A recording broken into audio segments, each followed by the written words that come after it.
আমি আরেকটি রেসিপি নিয়ে এসেছি। আমি আজ নিয়ে এসেছি কোয়েল পাখি।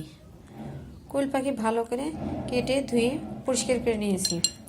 এখন এটাকে লবণ আর হলুদ দিয়ে মাখিয়ে নেব। প্রথমে লবণ দিয়ে দিচ্ছি,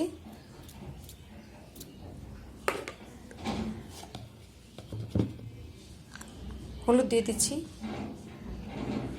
এখন এটা ভালো করে মাখিয়ে নিব, মাখিয়ে ভেজে নিব।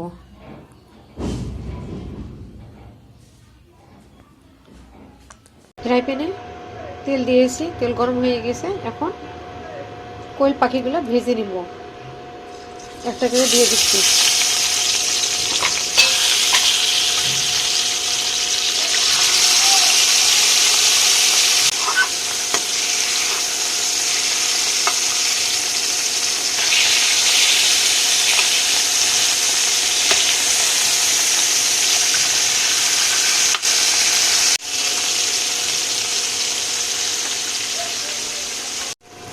পেঁয়াজ লাল লাল করে ভাজা হয়ে গিয়েছে। এখন আমি মশলাগুলো দিয়ে দিয়েছি।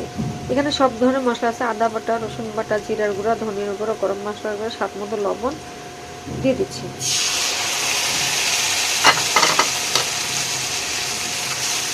কোয়েল পাখি রান্না করার জন্য ফ্রাই প্যানে তেল দিয়েছি। এখন পেঁয়াজ দিয়ে দিচ্ছি। পেঁয়াজটাকে লাল লাল করে নিব। মশলা কষিয়ে নেওয়া হয়ে গিয়েছে।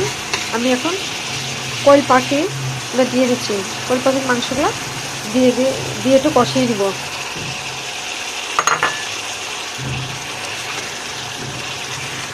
এখন ভালো করে একটু কষিয়ে নিব। কোয়েল পাখিগুলো ভালো করে কষিয়ে নিয়েছি। এখন আর একটু সিদ্ধ হওয়ার জন্য পানি দিয়ে দিব।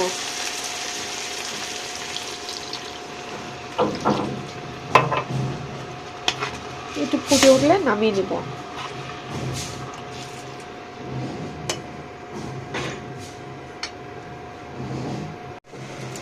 কোয়েল পাখি রান্না হয়ে গিয়েছে।